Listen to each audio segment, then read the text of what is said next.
you don't have to be a great runner. You don't have to be a runner also, and I think that is sometimes a fear for people. But I do think that being involved, whether it's with run clubs, races, community events, that can always be very helpful in building connections.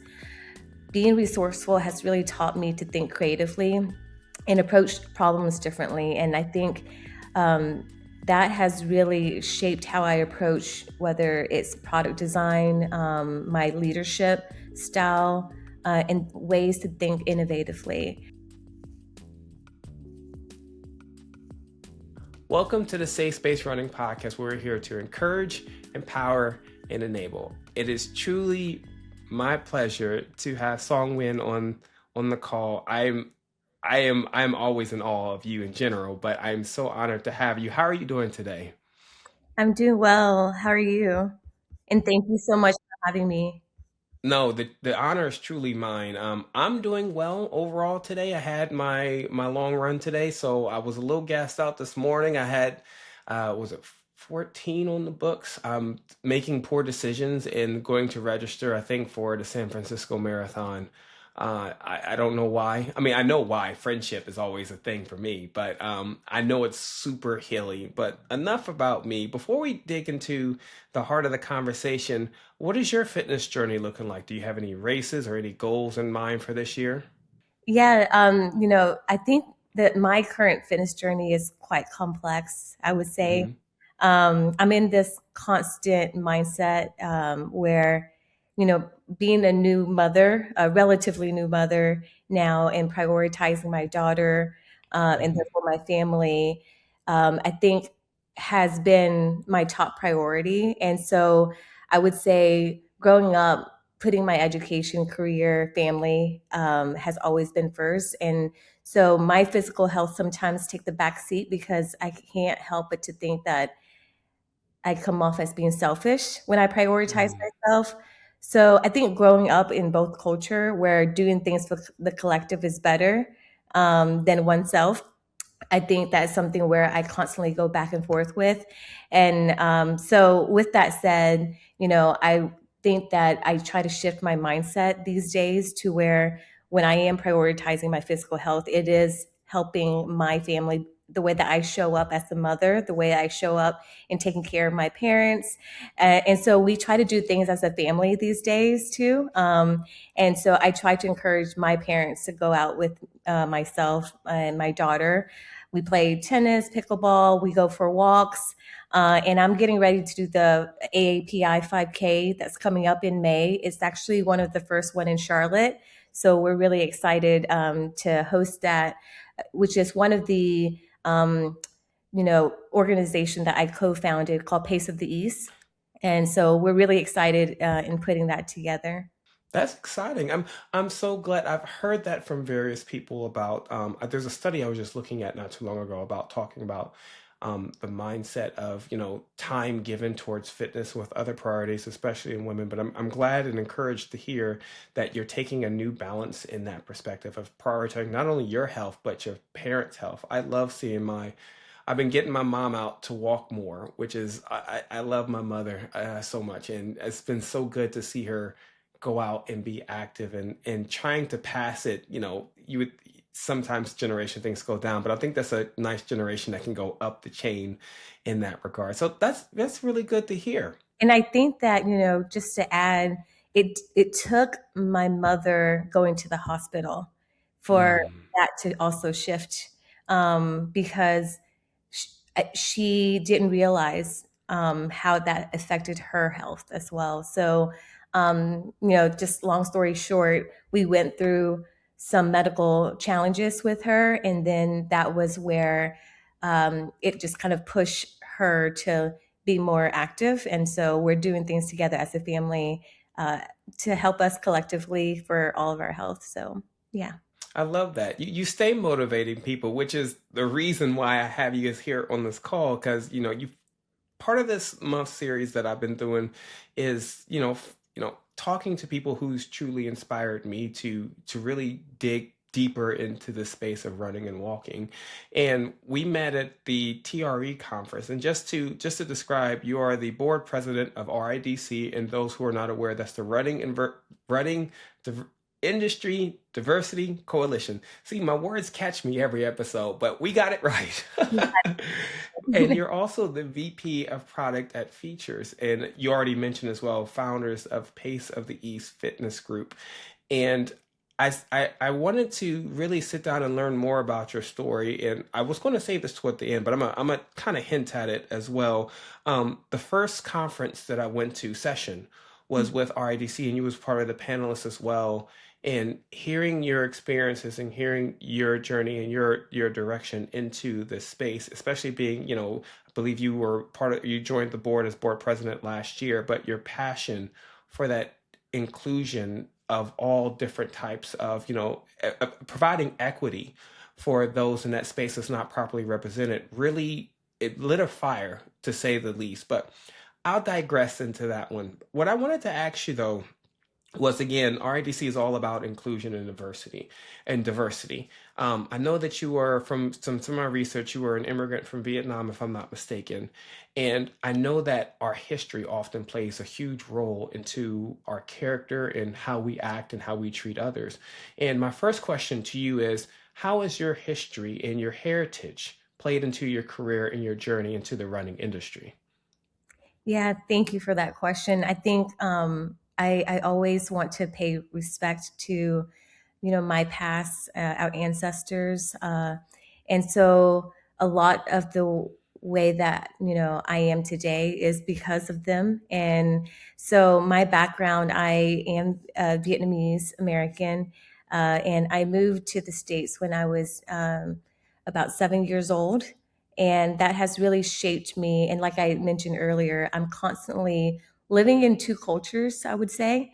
But I would say that my education was a focus growing up, and in every household that I have been around, in Asian household, I think that is a constant. Is kind of making sure that we prioritize that.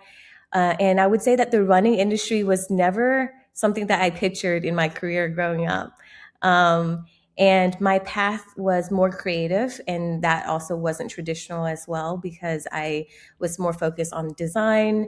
My parents were quite skeptical at the start, and I think I was able to prove myself over time. But I would say that my background as an immigrant has allowed me to be very resourceful. And I think that is the same for other immigrants as well. And I think that's what's so valuable about all of us, because being resourceful has really taught me to think creatively and approach problems differently. And I think um, that has really shaped how I approach, whether it's product design, my leadership style, and ways to think innovatively. I didn't always see people who looked like me in leadership roles. So for me, being a leader is being able to be empathetic for those who look like me, those who don't look like me as well. And so I think it really has driven me to be a leader that I aspire and that I want to be led by. Um, Mhm. so I think it really is part of the motivation for me, in being with the Running Industry Diversity Coalition. Is the goal for me personally is to create that pathway. And as our organization, we are looking to provide opportunities for more people to see themselves in this industry. And so I think that is something that's really valuable. So, collectively, we have different perspectives, whether it's on the board and all of the people that are part of the Running Industry Diversity Coalition. And I think part of my story is that immigrant background, and having that perspective, I feel like is really important, amongst other perspectives that we have as well. You said, my one of my favorite words, or at least feelings, in this space is the the idea of being seen, not necessarily the idea, but the recognition of being seen. And I think that that's something that sometimes gets missed. I've seen that, from me speaking as an African American male, in not even just the running industry space, but just running in general. There's been a lot of times where there wasn't many of us out there. I know this changed over the years. I've been running for a long time, but beforehand I could count on one hand how many was out there. And that was the feeling that I got when I was at RIDC at TRE with the RIDC. I was brought on through scholarship, but in sitting at the panel and seeing the diversity, seeing you up there speak on your experiences, I believe Mad Miles Cornelius was up there as well speaking, and you guys' collaboration. I think that your perspective of making sure that everyone is seen means a lot for those who are really getting into the thick of the running industry, because there's still work to be done. But it was really encouraging to be there and see that, okay, I feel seen, I feel like I have a place here. And that's that. I love that that's been part of your methodology, and just from your upbringing, from your career to here. It's encouraging to hear that. Yeah. Thank you. I think the RDC mission is really to improve inclusion, visibility, and access into the running industry. And so to hear you being a guest at the panel and feeling that being at the running event, I think is something that really speaks to our goals and our mission, because that has been something that we've been working towards. And for you to feel that when you were there, and like you said, there's a lot more a work in progress that we need to make. But I think that just really makes me feel joyful, and that's something that we talk about a lot, is the joy that this work brings. And so I'm glad to hear that, just from your experience. So we're really excited to be able to bring more scholarship opportunities going forward as well, and be able to create more spaces for people to feel seen. That's amazing. That's so amazing. And I know RIDC is just one facet of the amazing work that you do. As discussed earlier, you're the VP of product design, but you hinted at it earlier about being from, the design space of things. And speaking as a creative myself, because I'm in the music, and I wanted to ask you a little bit more about your creative process, because I know that that's, from I would have never thought a lot of it. I don't think you said I never thought going into the running industry would be a career path. I still didn't either myself. I work IT for a living now, but now that I've gotten too further into this, like, oh, this is a feasible thing. But to digress and go into, how you started there into the design portion of it all, I kind of wanted to ask, from a creative perspective, because I know you've designed and worked with various collaborations with different organizations. I believe you had one collaboration with Mad Miles. I know RIDC has one in particular. I have some socks from Sydney that I have that are some of my favorite ones in that one as well. But I wanted to, and for those who run or may not, there's a good chance there's a pair of features running in a pile of laundry somewhere. I know I have like 13 pairs. I'm at the point where I'm mixing and matching because I can't find the other one. But I digress and ask, from a creative perspective, you know, what is your go-to, your inspiration when you work with these different organizations and different, collaboration projects? What is your go-to to get that spark of inspiration that gives, those socks that little niche of special care? Yeah, I think that's a great question. I would say that in any part of the process, whether it's the design, the development, concepting, it's always so important to listen. It starts there. So asking the questions like, who are we designing this for? And understanding that community and the culture that we're designing this for. Especially when it comes to a collaboration like the ones that you've mentioned. Uh, it's truly collaborating with whoever it is that we're working with, the organization that we're working with. And whether it's an inline product that we have, we think about the audience. And so, who are we designing for? What problems are we trying to solve for? And balancing that, like the performance aspect of it, and solving real problems, especially when it comes to running products, performance product. in the active space, it's always so important to try to solve a problem for someone. And I would say that for us, we come up with so many like innovative ideas, whether it's a new yarn story, new benefits that we want to add. But if it's not tangible, if the customer or if our wear testers don't really feel something tangible, we don't know if we want to add that into the line. Because and that's what I value about Features is it's product first. We can't just market something that we don't believe in. So I think that is something that is really important. And for me to work with a brand that prioritizes product and quality. So I think that is a core for me is whenever we're building something, how are we trying to understand that audience or multiple audiences in a lot of cases and making sure that we're trying to solve for something. And when it comes to a collaboration, just again, making sure that we're creating it with that community in mind. So building it with them and not just for them and assuming what they might want.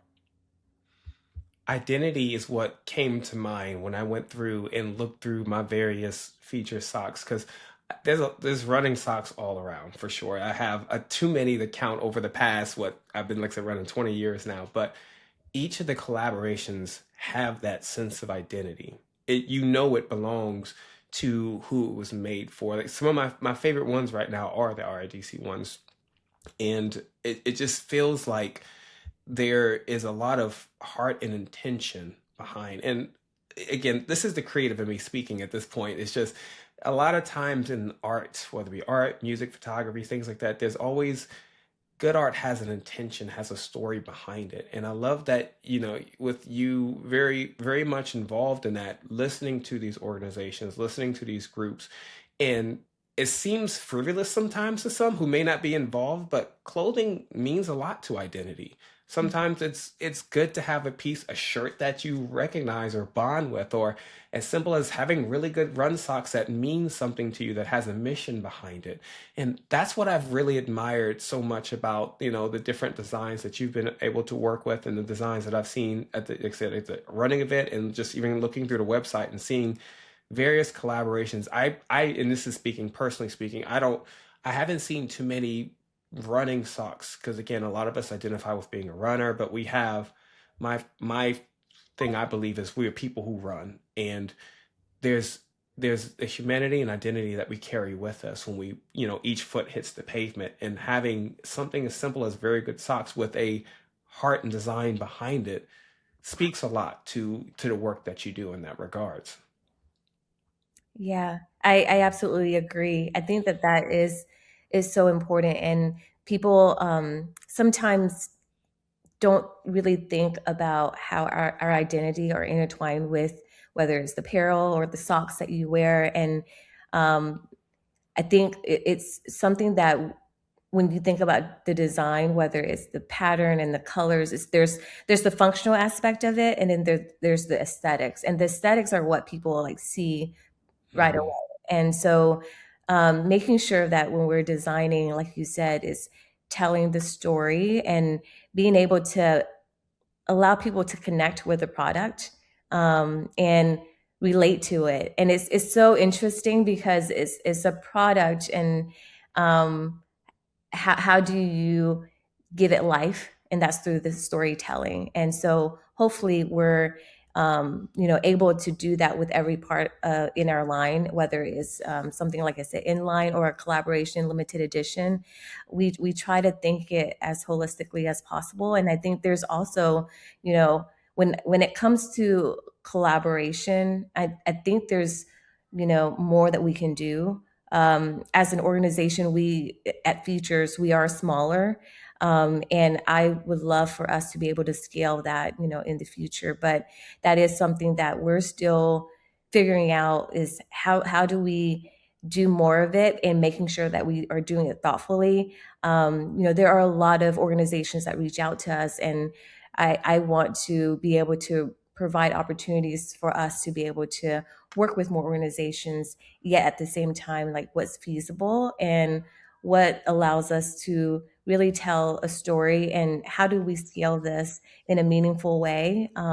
So those are some challenges that actually is a reality of mine as well, and it's something that I'm trying to figure and try to solve for as we go forward. That's perfect. You actually jumped right into my next question, which was perfect. That because the next one would have been around, why is it important to, to work with these organizations and running clubs and things like that? Because I think it I'm always one to say everyone has a choice. We all have choices, whether good or bad. And you along with Features could choose to just make functional socks, and that would be a-okay. But you guys are looking, and you even mentioned you're looking to expand the program to work with more organizations to provide those kind of options for them. My question to you, and there's been hints at it already, is why is that important for you to work with them in that way? Because you guys don't have to, but there is an intention behind why. Yeah, I think, it goes back to our mission is, when we say that Future's mission is to help people in motion perform their best, and that's all people. And so it's something that we have also evolved in our way of thinking in terms of product collaboration. I would say that when I started about 10 years ago, we didn't do much of this. And so over time, what I've seen is, even though running is accessible, but belonging and safety, isn't always accessible and equal to all. And so, through that, we have been able to work with longtime partners and organizations. Actually, I have to be mindful about saying the word partners. My CFO, he's legal things that you can get in trouble with. But I think that is something that we have at the core of Features, and this is prior to me. Our original founders, so Hugh Gaither and his two sons, John Gaither and Joe Gaither, they have been involved in the community, and so there's historical organizations like Access to Success that we've been a part of, Let Me Run that we've been a part of, and over the years we've expanded that portfolio. And I would say that I've challenged the organization to also think about how can we expand it in a way that we're also able to be more inclusive in terms of other types of organizations that aren't in our portfolio already. And so not only do I lead product, but I also lead our corporate social responsibilities. So therefore, with sustainability and social impact, we are a smaller organization, so I'm wearing multiple hats, but that is something that I'm hoping to continue to advance and grow in our organizations. But we know that at the core, our consumers, all the different communities, that's who's really wearing our product, and how do we continue to drive meaning and impact through our product, and not only in how people feel when they're wearing it, and their experience when they're running in our product. Not to mention, we have products that also help people, um, get out of bed when they have plantar fasciitis and they can't even get to work. So hearing those testimonials have been so meaningful to me, and a lot of people still don't know about Features. So how can we expand into communities that don't have access to equipment and products like running specific socks, like you mentioned? Some people are still wearing cotton socks that don't have those benefits. And so we're just trying to continue to expand our reach so that people have that best experience that they can have, whether it's running or any other activity that they're involved in. I love that you said access. Access is one of the hearts of a lot of the community work that we do back here in home. Is again, when I started running, I didn't know if anything about running. I just went out on a whim. I went out with some basketball shorts. I had Mhm. on a tank top and maybe some high tops. I don't know. I just went out and ran. But as I gone through the years and realized something, it may seem simple, and again, a lot of people who are in the space already know the benefits of having really good functional socks. It says a lot, but I think for those who aren't involved, I've seen people who come in, I've seen a guy running Crocs, for example, and you don't know what you don't know. But Mhm. I love that you guys are working through that portion of access, because something as simple as socks are truly a health benefit of having really good runner socks, especially when you're running for so long, for whether it be a mile for some, or a marathon for others, or ultras. There's really a science behind having good socks. And what I really admire about some of the things that you said, and this goes back to bring it all back home when you mentioned at TRE, the running event, and you heard Mad Mouse downstairs. You guys were up in the office, and you guys went down to investigate, and that led to a collaboration. And I mentioned earlier about people having choices, and you went to go find who that was and built something from that for the aspects you talked about of creating, that access for others and having that identity tied to, again, it may seem simple, but apparel, socks, all that such, there's heart and intention and design behind that. And I want to make sure that I know that Features may have had a lot of that in place already, which shout out to Features for that and having that in mind. But I think it's worth to recognize the individual who helps spearheads that, and that being you. You again have a choice to be in your own pocket to do your regular job, but you again, not even just at TRE. Again, that's where we had our first interaction. But looking through your career path, the things you've worked with, the different collaborations that you've spearheaded and designed products with that heart and intention in mind. I want to make sure that there's time spent to say thank you for that. Thank you for your efforts into creating in this, and I love that you've done it in the space that you're in. A lot of times we try to figure some people try to figure out, how can I make the biggest impact? Sometimes it's right in our backyard of where we can make that impact. And you've gone through and not only have joined the board of RIDC, you've created, Pace of the East, a fitness group back home to help others get inspired and to go out and move. And then your community work with Features alongside your other job. I think that, of course, deserves recognition. And I said it earlier, but I truly meant it. When I left out of that conference and hearing you guys speak, I walked in not knowing if I belonged. And coming out of it, seeing you guys all speak about your experiences, seeing you guys talk about your impact, it made me feel like I belong. Like that was the right place at the right time. And again, you had a choice to be at that panel and you decided to share your gifts and your experience with all of us there. So I want to make sure, I'm sure there are plenty of others behind me who would say the same, but I have to make sure I say thank you for making those choices and creating those opportunities for us to not only to be seen, but to have that inspiration to see what you've accomplished and can really follow in your footsteps in this industry to say that we have a solid person to follow behind in all this. So truly from the bottom of my heart, thank you so much. Chris, I didn't expect you to get me emotional. So I'm so sorry. no, I really appreciate that. I think it's I'm Kira, our executive director, she always pushes me to like receive things, especially when Mhm. people are giving you thanks. So I want to start off by saying just thank you.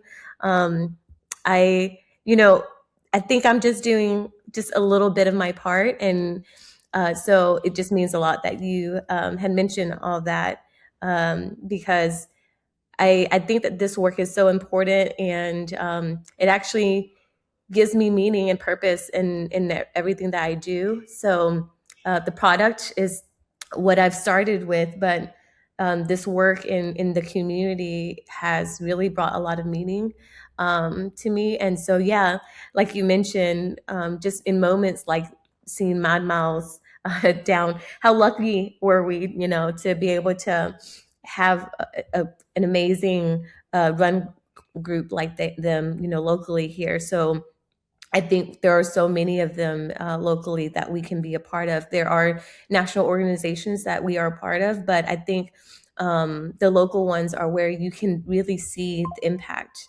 and you feel it because we can show up to one of the run clubs and see the things that are happening, and being able to give out socks and be able to see that interaction and hearing feedback from people and realizing that some of these people haven't experienced a performance running sock before. But I just truly appreciate your kind words. I don't know what to say, so I think I'm just like feeling at this point. But thank you so much. No, I truly mean that. And I'm always a big person about choice. As one of the things that I personally live by is that everyone has the power to choose. And I think that it's so important that we always take a step back to recognize people's choices in that and honor when that's said. So I mean every bit of that. Like I said, I walked away feeling, I felt it felt empowered as one of our, slogan for Safe Spaces, empowerment. I felt that from hearing you guys all go through. All the kudos. I just wanted to say I would give all the kudos to Kiera, like I said, our executive director, staff, and everyone that showed up and made, an impact in representing the Running Industry Diversity Coalition. And I think all the scholarship recipients like you really made it what it was. So I just also want to recognize that as well. But thank you. Of course. And I have one more question for you. And I promise it's going to be easy. I usually ask this for those entering into the running space, but I'll ask this in the terms of entering into the running industry.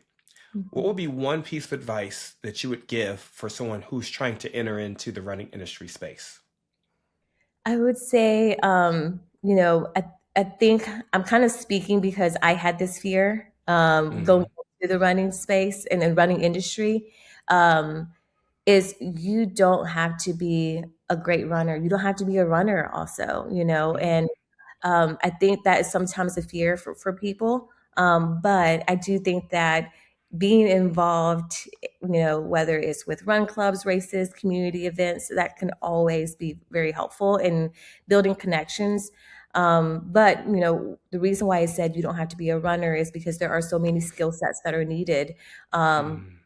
from the industry and the department that I'm in, which is like the leading product design, marketing. There's community aspects to it all. There's so many different opportunities for you to get into the running industry, and so building the relationships through the community is so important.